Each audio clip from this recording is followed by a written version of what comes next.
Boys and girls, for our Cubist portrait today, I want you to look at Alaya's face. In these photos, you can see the front of her face, but you can also see the side or the profile of her face. Pablo Picasso said, I don't have to just draw the front or the side. I want to show them together at the same time. And he did. Today I'm going to be teaching you how to use some Picasso vision to see his portraits in a new way. But you need to understand that Picasso didn't want to stop there. He also wanted to show the top of the head and the back of the head, and he did. Here's an example of one of his paintings, and we can see parts of the face in there. I'm going to be explaining it to you right now, and then we'll come back for this tutorial. So boys and girls, on the table, I have idea sheets showing you examples of how people made art just like Picasso, where you can see the side of the face, the profile, and the front of the face at the same time. Some of you are going to see some of these and say, ooh, I would like to make mine just like that. And that is fine, because you're probably going to end up having yours look even different.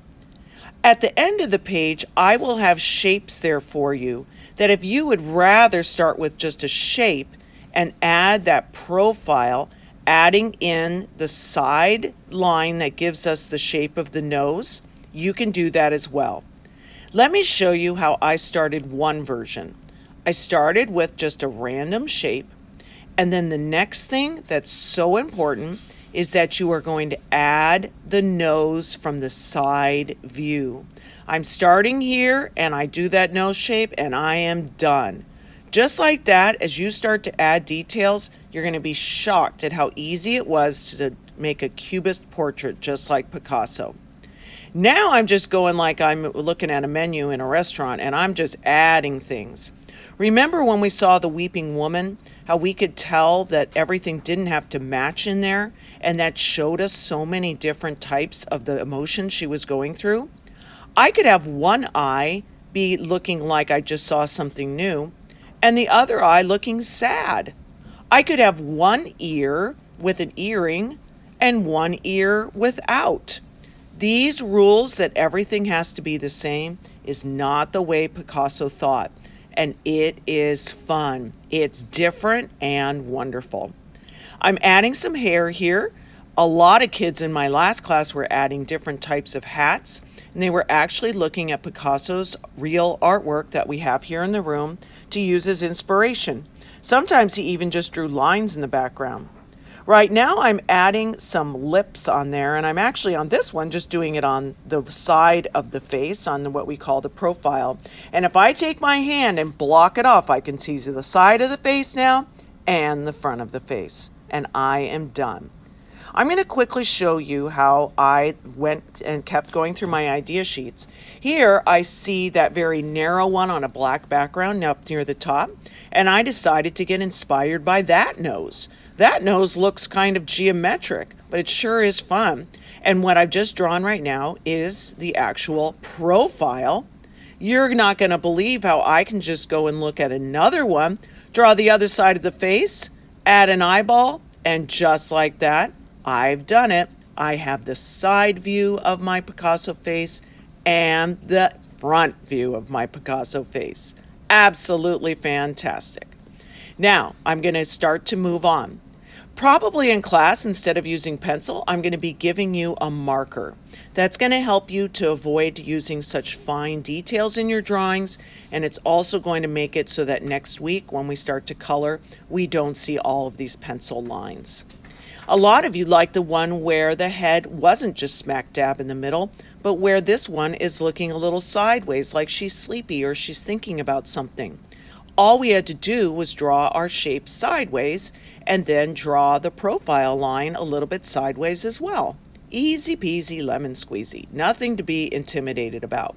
And the fun thing about this is it never makes sense for someone to say, I messed up. Because are you kidding me? There's so many lines that you can add on here that no one's going to see anything that you think is bad. This person did a whole bunch of different profile views. Here they have it looking to the right towards my bracelets, and I can see the side view. But then they went and did it again. They drew another profile view, almost like one person is standing behind the other one. Now, you don't even need to erase like I just did, because in a moment you're going to see how we are going to be going over these lines with a black glue bottle. That's right, a little bit different. We're going to be doing that. And when you trace, you only have to trace over the lines that you like. And next week when we go to add pastels, you probably won't even see them. I'm having a lot of fun with this one, where I'm doing some to the left and some to the right. You could have a whole group of friends in one picture, just showing all different types. Now, as soon as you've got it set up and you have your simple lines without any coloring or designs, you're going to take your glue bottle. You might have to pick a little bit of glue goobage on there. And what I have in here is some black glue that I made.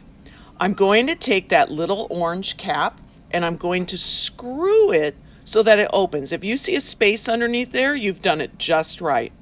Then you are going to practice with it on that index card. If it comes out nice and thin and you're thinking, oh, I want it to be thicker, you can move it. But if it comes out that thick, dial it back, my friends. You don't want it coming out that thick. So here I am. Oh, no, I went too much. Got to find the sweet spot. There we go. You're going to see here that all I have to do then is trace over my lines. If you have a hard time with it, we can give you some help. But do notice that I'm not holding the glue bottle above the paper. I'm actually letting the tip of that glue bottle touch the paper. If you have a really fine detail that seems like it's just going to turn into a black blob, then we're probably just going to skip it so that we can see your details next week. I cannot wait to see these cubist portraits that you've worked on today. Next week, we'll be adding in pastel and other details. They're going to turn out fabulous. Have fun.